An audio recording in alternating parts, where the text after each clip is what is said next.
Hello and welcome, ladies and gentlemen, to The Binding of Isaac Repentance. And today I'm going to write a love letter in video format to this game and expansion. Now, I'm not going to talk about any of the spoilers in terms of the new DLC or expansion pack, whatever you want to call it. I'm not even going to talk about the game in its vanilla stage prior. The reason I'm making this video is I want to bring to attention the awe-inspiring thought and design process that went into creating a masterpiece like this. A masterpiece in the sense of a DLC or expansion pack.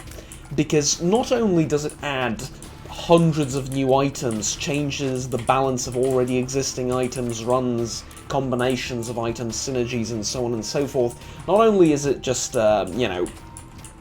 a hugely extensive piece of work, but in my modest opinion, which, doesn't necessarily mean all that much, I'm fully aware of that fact, but it still exists, and in this YouTuber's modest opinion, it provides a sort of guide, if you will, to how expansions should be made in the future for all games. Now, not entirely and exactly like this, of course that's going to depend a lot on the genre of the game, but this sort of lays the foundation for what great DLC and expansion packs should be like. So, with that said, and without spoiling any of the new bosses, some of the new items probably, as I'm going to pick them up during the run, but without spoiling much in the way of the story content or anything along those lines, I'm just going to talk a little bit about the general design philosophy and decisions behind Repentance and why I think it's such an awesome piece of content and worth its weight in gold, effectively, both in terms of pricing and in terms of the sheer quality, and that's obviously reflected in the Steam reviews for this thing. I think it's overwhelmingly positive with like 98 or 99% last time I checked. And the few of the negative reviews that there are complain that the game was too hard, which was also addressed by making normal mode a little bit easier and changing how the shops work in hard mode and so on and so forth. This, however, doesn't mean a lot to people that haven't played the game. And for those exact reasons, I'm going to focus in this video on stuff that isn't necessarily gameplay language related, right? If I tell you the certain item gives you more of a tiers upgrade, if you've played the game you know exactly what I'm talking about. If you do, this means nothing to you. Well, I'm going to try and make it as sort of universal as possible. What this game's expansion has done is, again, other than add just an awe-inspiring number of items, bosses, whole new levels, and so on and so forth, has also injected life into a fairly old game at this point. Binding of Isaac, Rebirth, Afterbirth, Afterbirth Plus, expansion packs, and so on and so forth, have been around for quite a while, and every now and again they have injected the game with some new content in terms of usually items, and there was, I think, a couple of new modes and bosses and stuff like that, but for the most part, the core of the game has stayed the same for years, and, well, with good reason.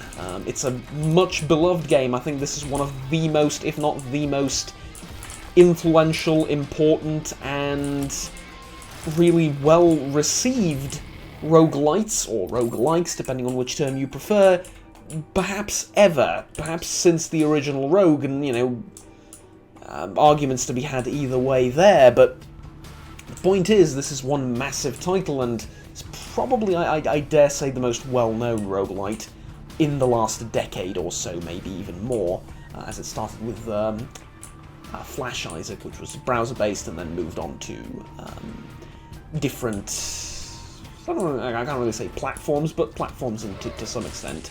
And the game growing, both in a literal sense in terms of content and in a stylistic sense, since it has moved to Steam and became more of a proper full game release.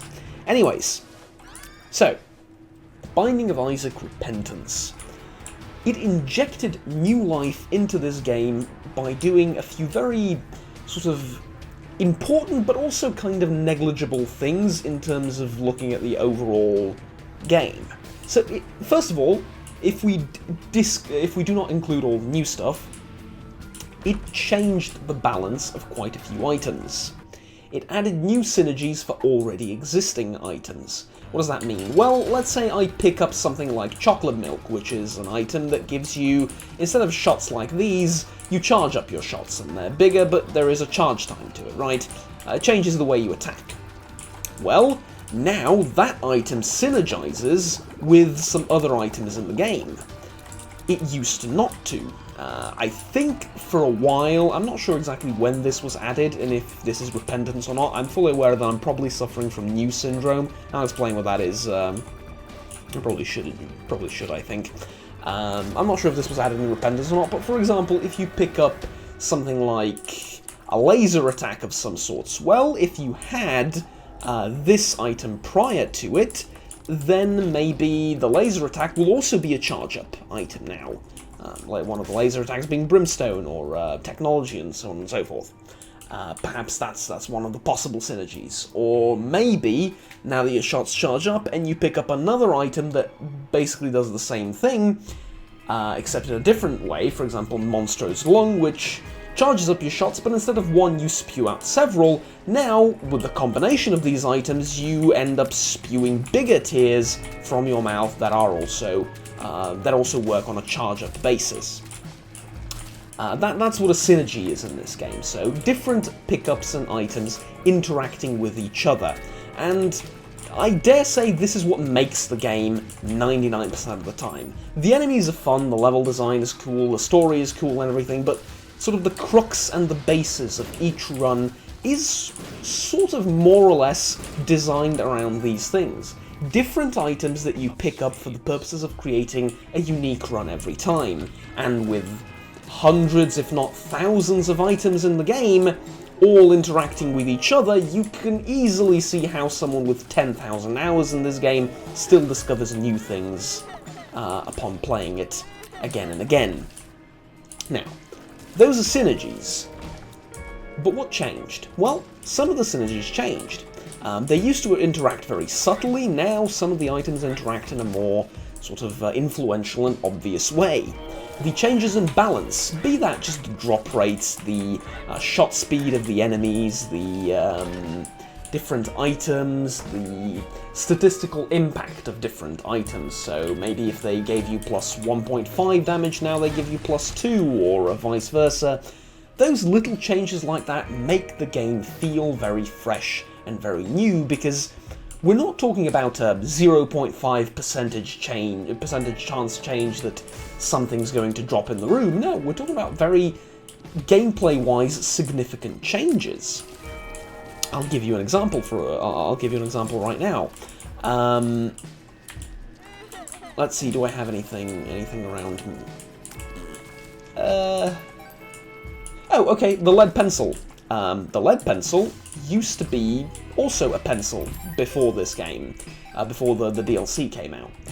The only problem was it used to not really fire very often at all. And when it did fire, it was sort of random. Well, not sort of random, it was completely random. There was a percentage chance, and maybe your luck stats sort of affected it, but that would be pretty much, you know, just random at all times. Now, it fires more often, and also it has a tell, which means all of a sudden it's not just the case of, oh, the item's more useful now because it fires more often. No, you now have a sort of a tactical way of using this item. That was horrible, but hey. It's difficult to talk and play at the same time, my apologies. Because the game's gotten a lot more hard, but we'll talk about that in a bit. Well, at least on hard mode it has. On normal it's sort of, it is still more difficult, but it's sort of closer to the previous experience. And I'm just giving you like a few minor examples of the things that have changed. All of a sudden, for example, you have... How many times am I going to say that word in like 3 sentences? I'm sorry. So now all of a sudden, it's not just that the item's a little bit more useful, there is now a tactical layer to it. Because when you see a red tear come out of you, you know that the next shot is going to be the one with the massive damage increase, so you can sort of tailor that around your enemies. You see a particularly tough enemy, you can sort of position yourself to hit him with that next opportunity you get. Or, if nothing else, then you know that it's going to fire next, and you can sort of make sure you hit or you can just ignore it and continue playing as if nothing happened, but you know, it's the little nuances like that that make the game really, really awesome and make the whole DLC experience very, very awesome. But that aside, there is also one hugely important thing that this expansion pack, which does have a, you know, a fair price associated with it. Let's not kid ourselves. It's not exactly a free expansion pack, obviously, with the amount of content. It would be ludicrous to assume that it is, or to even suggest something like that. But the one thing that I like, perhaps even a little bit more than the just piles upon piles of new content, is that there are so many quality of life changes that are subtle, that are incredibly, incredibly subtle, that you see here. I'll give you an example of something that I found quite recently. There used to be a room in the game where as soon as you exit one room, there were spikes not here, but here. Obviously, if you step on the spikes, you get damaged. Well, a room like that is just annoying, because you don't exactly take damage because you weren't paying attention, or because you weren't skilled enough, or because you made a mistake. No, you took damage because you want to get through the room as quickly as possible, because, you know, a full run of this game is like 30, 40 minutes to an hour, depending on how much of the game's levels and stages you've unlocked. You don't exactly go around each room 5 minutes finding the optimal way to play. No, you just sort of speed through the levels to get to the end, and there is even a reward if you finish the first boss fight in less than 20 minutes. So, yeah, you know, it's just an annoying little thing. You have taken damage because you weren't careful, but if we're gonna be like that, then you're supposed to play like a turtle every single room in order to avoid taking damage wherever possible, and nobody really wants to do that. Well, they've sorted that room. Mind you, it's been in the game for years now. At this point, most of us are sort of used to it, but they've changed it. They've just added a small block for you to hit every time you exit the previous room. This means that you don't walk into a spike, you don't walk into the spikes, you walk into a solid block. And then, in order to hit the spikes, you need to go around the block and actually purposefully walk into the spikes if that's what you're looking for, and in some situations it might be, though those are very rare situations. Most of the time you just want to avoid it, and then you just, you know, take the long way around, and that's about it. It's a very subtle kind of change. Perhaps a more major one is the way co-op is done. It used to be that one player is playing the game, and the other one is helping him kind of play the game. What do I mean by that? Well, you weren't playing it on the same level. One of you was the main player character, Isaac, in all his various forms, one of them Judas, here before you. And the other one was a little ghost baby that followed Isaac. Now, the ghost baby could take damage, but there were very few ways for you to help the main player significantly. There were very few things you can do to influence the run, and there were very few things you can do, period. I mean, you can float around and kill his enemies for him, fair enough, but I mean, that's about it. The amount of items you can interact with and pick up were extremely limited. And how was that solved? Well, now co-op is just two of the same character playing the game.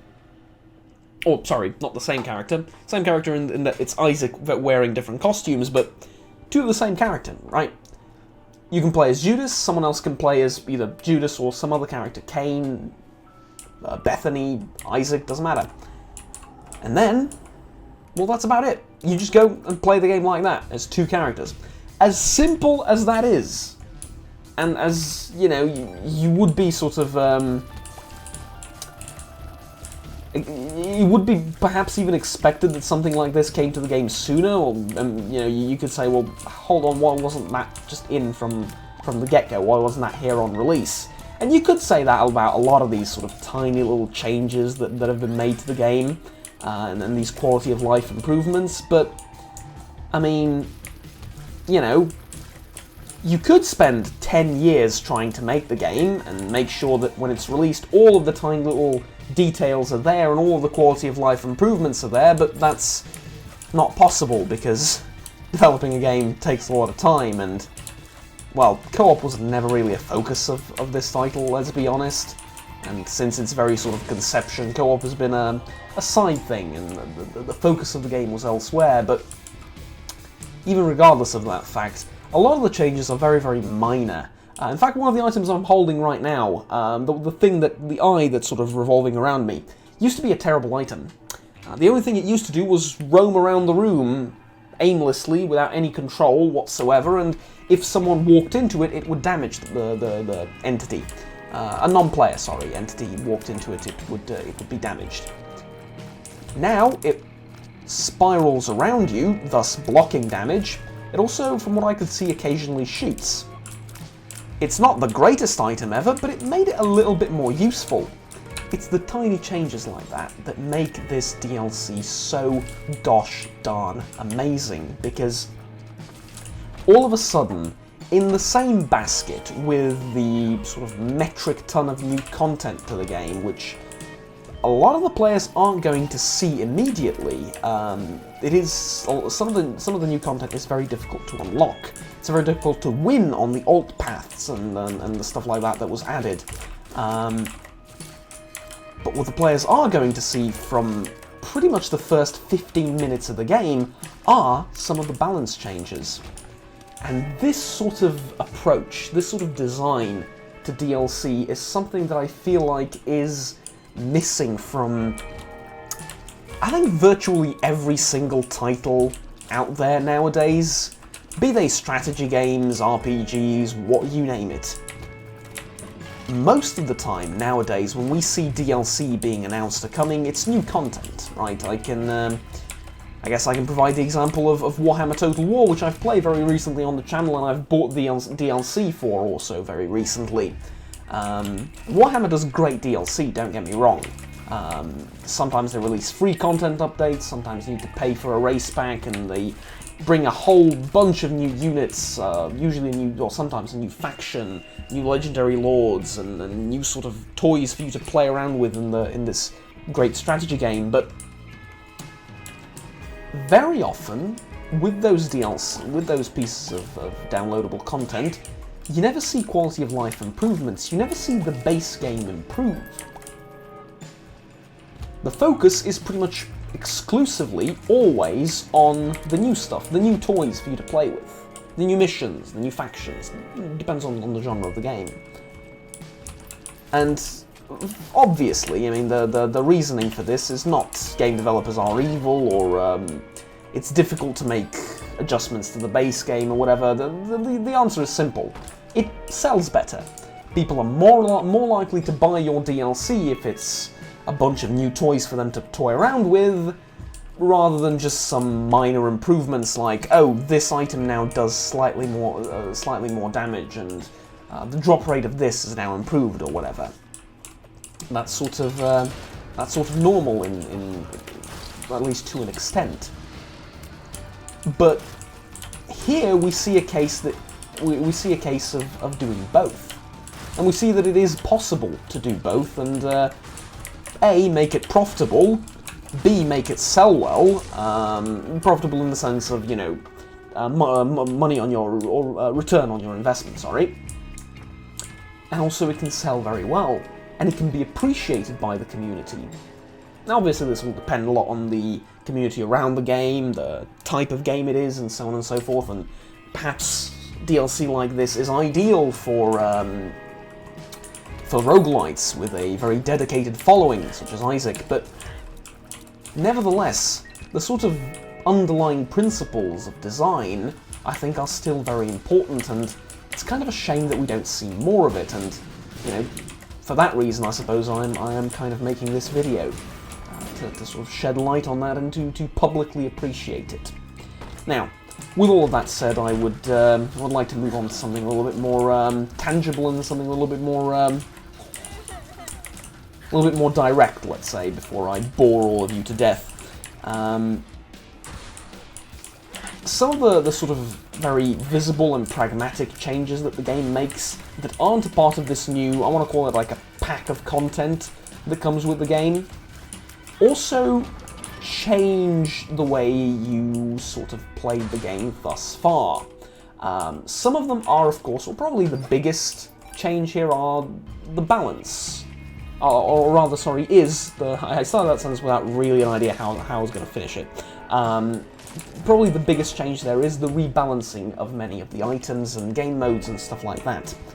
And the reason, kind of, I started a new save file in this game, even though I had practically almost everything unlocked. Not quite, but I've unlocked almost everything with my Rebirth save file. I've seen that just how big of a difference a content update and a rebalancing act like this makes, that, you know, I was like, no, this, to be fully appreciated, this deserves a new save file to unlock everything from the start. And that's the thing. The very process and the very... I'm not sure this is grammatically correct, but the process of progress has changed. And I'm not sure this makes a lot of sense outside of this game, but within it, it does make sense, and I'll try and explain it. There is a certain progress to the game, right? The more you play it, the more runs you complete, the more things you unlock, and the more interesting the game gets, arguably. You unlock new boss fights, you unlock more parts of the story, perhaps more importantly, you unlock new items for you to play around with and make every run that much more special. And this sense of progress sort of continues for literally thousands of hours, because you're constantly unlocking new things. Be that through challenges in the game, be that from just playing, be that from beating bosses, doesn't really matter, you're constantly unlocking new things. Well, now, the way you unlock those new things sort of changes, because A, there are the new items, which make both the sort of early stages in the game, where you're just sort of figuring out what you're doing and just unlocking your most basic sort of items in the game, and what I would call like the basic levels, which is when you beat the first boss fight, you realise that, oh, that's not the end of the game, now you've unlocked the second boss fight, and then a third one, and then a fourth one, and then no more spoilers, because, you know. Although, technically, Afterbirth and Rebirth had more than just that number of final bosses, but I don't want to spoil anything, really. So, anyways, my point being, the way you unlock them now changes as well. And not just because of the balance... Whoops, sorry, I just hit my microphone. Not just because of the new balance, but because of the new items too, and the new quality of life improvements, and hell, even co-op, right? Now, if you're stuck doing something, you can do it in co-op, and yeah, it works just like a regular game. If you play co-op in hard mode, everything you unlock with your partner is going to count. So what that does now, and this is going to sound like a criticism of the previous state of the game, which it kind of isn't, but also kind of is at the same time. You now have a lot more player agency. And by that I mean, you can now choose what you want to do in the game, and your actions, and not only your actions, but your choices, matter a lot more in this roguelite. And that's quite flattering to say for a roguelite, because very often, with roguelites, it's not your choices that really shape the run or the game, it's your luck and your skill. Did you take damage up until that point? Well, if you haven't, there's a reward for you. Did you beat that enemy quickly enough, or did you do XYZ things in the game, and if you did, there's a reward for you. But now, other than things like that, which are obviously a part of the game, I mean, like I said, there is a reward if you kill the first boss within 20 minutes of the game, there is the obvious reward if you don't take much damage, you have more health to work with, and you can, you know... I think that there's no real need to explain how health works in this game, or any game for that matter. It's pretty much all the same. It works just as you would expect it to. But you can use that health then as a resource to gain new things. But besides that, it's not just those things. Now you have a choice in terms of where do I go. This path is more difficult, but it unlocks or provides... It is either going to unlock something, or it provides me with an opportunity to get something I really, really need in this run. Or you could say, well, hold on, I'm actually quite powerful right now. I don't want to go and do the more difficult path. Instead, I want to go and do the easier path and get some health or, you know, get some more survivability for my run, and then that's going to be about it. Okay, you can do that too. There's now choice. There's now meaningful choice in how you shape your run. It is no longer governed by dice rolls of whether I'm going to get the best item in the next room or not. Now, all of a sudden, it's kind of up to you as well. Like, how well did you play the game is important, but also, what choices did you make in the game? And that is also backed up by the balance changes in the game, which is now bringing us to my initial hypothesis that this expansion is extremely well thought out. And this is my argument for it. The thing that has been done with a lot of items is they've been sort of... I'm not sure how to describe this in a sort of a straightforward way, but if there is a disparity between items in terms of power, where a certain set of items are terrible and useless, and another set of items are just god tier, and as soon as you pick them up, you've won, like... Well, you haven't exactly won the game, you can always lose, but, like, chances are you've won. Let's say, like, 70% of the work is done for you. Well, now, some of the best items have been nerfed, and some of the worst items have been buffed. And here's the best part of it. For a lot of games, that would make the game more boring. Because here's what you do, you take out the excitement from the game that way. Now all of a sudden you might say, well, that means most items are similar, right? No item is exceptionally good, no item is exceptionally bad, meaning no item is exciting. And certainly that would be the case with a lot of games, but not here. No, not here. Now, the best items, because it's the fine-tuning that's very important, and the sort of fine-tuning is still going to happen with free updates and stuff like that in this game, but I think it's in a great place right now. Maybe some very subtle changes to a couple of items here and there, but 99% of it is basically just set in stone already as far as I'm concerned, and perfectly fine. Now what you have is not a case of all items are bland. No, you still have stellar items and ones that are just kind of terrible. The difference now is the best items in the game aren't necessarily going to win it for you the minute you pick them up. They're going to be hugely influential, they're going to, you know, still provide you a massive boost, but you can't just turn your brain off and continue playing to the end of the run. I'll give you an example, a very sort of direct and pragmatic example for this. There is an item in this game, you've probably heard of it, it's called Mum's Knife. It gives you a knife that you can shoot. The amount of damage that knife does is insane, and it is one of the best items in the game. Mum's Knife, Brimstone, the Guppy transformation, there's a couple of things like that. Let's say, but Mum's Knife is very interesting because you can pick it up in literally at the start of the game. Within the first 2 minutes of the game, if you're very, very lucky, you can pick up Mum's Knife. What if you aren't? Well, if you aren't, then, you know, you're stuck with a more challenging run. Back in the day, if you pick up Mum's Knife, you've basically won. All you need to do is not play terribly, right? You need to avoid damage, obviously.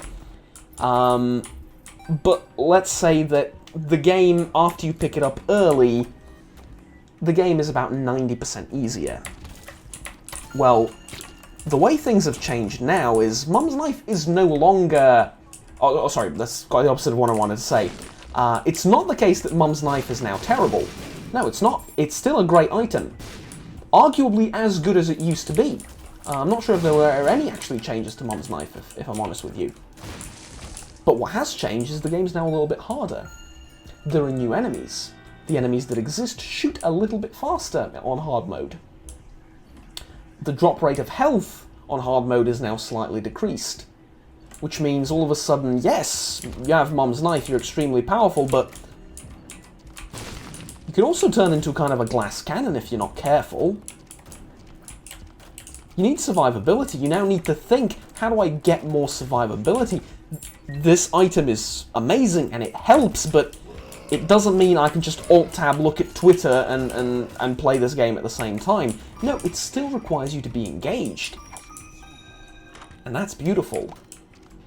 And then couple that on top of the literally hundreds and hundreds of items that this game has added and this expansion has added that are both amazing and not so great. And you need the not so great items to make this a fun game, right? What makes the great items so great is that there aren't that many of them, right? What makes this game so fun is that there are some pretty mediocre items that aren't good or bad. Case in point right there. Actually, I'm just kidding. Little Horn is actually pretty amazing, let's be honest. Yeah, like, the more I think about it, this is not a great example. The Little Horn is a great item. Anyways. But the point I'm trying to make here isn't, like, just to nitpick these very specific examples and talk about them. It's more sort of the general principle of how the DLC was made. New content was added, yes, but almost equally important were the changes that were made to the base game. Because, keep this in mind as well, if someone picks up this game right now, they're not going to see a lot of the new content. Matter of fact, I'm playing on the new save file right now, and I haven't seen any of the new bosses. I haven't seen the alternative path yet because I haven't unlocked it. And I've played the game for a couple of hours now, right? I think I don't want to, like, guess too much, but I think I have, like, around maybe 15, 20 hours in the new save file. Maybe a bit less. I haven't seen anything new other than a couple of items. That's going to be the first experience for a lot of people, and if you make a 30, 15, 10, whatever dollar expansion and you focus on the new stuff that a lot of players aren't really going to be coming into contact with until they put like hundreds of hours in the game, well then you better make sure that with that expansion pack, there are other things coming as well. And Edmund and company have done an incredible job of reinvigorating this game by changing it, making it feel fresh and new, and making it pull you back in just like it did years ago when you first started playing it, if you are a long-term fan. And if you're not, they've made it so that now is the perfect time for you to get into this game. The absolute perfect time. And I just wanted to also mention this. One of the changes that I haven't seen anyone talk about is in this room. Now, to be fair, it's very subtle. Back in the day, when you look at these dice rooms, you either needed to memorize by heart what each number does when you step on it, because they have different effects, or you needed to go to the wiki and Google, okay, what does dice 2 do in the dice room? Now, there's a hint. See the upper right corner here? That tells you that this is going to re-roll everything on the room. How do you know that? Because there is an item that's exactly like that. Now, obviously, you're not going to know that without experience. But it's a small quality of life thing. The dice rooms aren't there to tell you what they're going to do. You need to learn that. But at the same time, it's kind of boring to remember, okay, 1 does this, 2 does this, 3 does this. It's just numbers and meaning attached to them, right? It's not the greatest thing ever. I mean, okay, it's not tragic, it's just six numbers, but it's not like this game only has dice rooms. There's a million other things you need to know and to remember, and the tiny little sort of minutiae details when it comes to a game. Dice rooms is just one small part of that, so if you don't remember them, it's not exactly strange. There are so many other things that you need to keep in mind while playing. Well, now they've connected the rooms with an item, and they basically tell you, oh, okay, well, if you step on this, it's going to do the same thing that this item does. And now you're killing 2 birds with 1 stone, right? I haven't seen anyone talk about the dice changes, and it's probably one of the most subtle and yet probably my favorite change in the sort of quality of life department of minor tweaks. But anyway, I think that's enough for this video. I'm probably going to show you the rest of the run, just in case you're interested in the game and want to see how it goes. Also, I'm kind of yeah, I'm not long for this world. I reckon I'm going to die pretty soon. I don't think I'm going to make it to the final fight. I took a little bit of unnecessary damage. Well, a lot of unnecessary damage, if I'm honest. And generally, survivability has been pretty bad on this run. Now, to be fair, if I hadn't taken a million damage, that would have probably not been the case as much. Though with the chariot card... Damn it. Damn it, damn it, damn it, damn it, damn it. Damn it. I think one heart and... Oh, sorry, one extra heart and the chariot card, and I can probably beat the boss. Probably.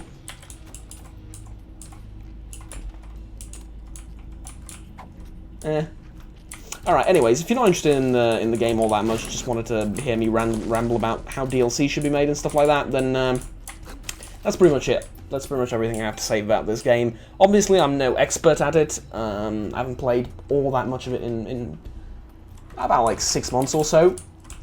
I'm pretty sure I haven't touched it at all, matter of fact, before, or in the 6 months prior to the new expansion pack coming out. But regardless of the fact, I'm enjoying it so gosh darn much with the new save file that I've created, and I thoroughly recommend that you check it out. It is a little bit pricey, perhaps, for a roguelite that you think you might not necessarily like. And I understand that a lot of people have this concern. Well, it's a roguelite, you know, those games take... The enjoyment you get out of them is by replaying them, and what if I don't really like it all that much and I just play through it like a couple of times and don't like it? So, you know, I understand some people being sort of on the conservative side in those matters, and I'm also very well aware that this is by no means the most popular game on my channel. Matter of fact, one of the least popular games on my channel. But perhaps precisely because of that, this is kind of the place to raise awareness about something like this, because, you know, it sort of tends to fly under the radar where... fly under the radar in communities or in the eyes of people that don't exactly play it or don't exactly like roguelites. This sort of goes a little bit beyond just the game. This is a more of a design philosophy, if you will, that is quite refreshing to see. Anyways, that's about it. Let me just go and probably just die to the next boss fight if we don't pick up health here, and... well, okay, I had a plan. I know he does those beam attacks from the eyes, and I was like, if I can just get under him, I can stay safe from those, because I know where I know they fire, like, on his line of sight, and I can stay under the beam and shoot him, but he fired very, very quickly. Well, there you go, that's hard mode for you. The game's exceptionally difficult nowadays. Anyways, that's pretty much it. Thank you very much for watching, ladies and gentlemen. Like, subscribe down if you enjoyed the video, and stay tuned with the rest of the content I produce on the channel. I think that's the fastest I've said my outro ever. I'll see you all later. Have fun. Take care. Bye-bye.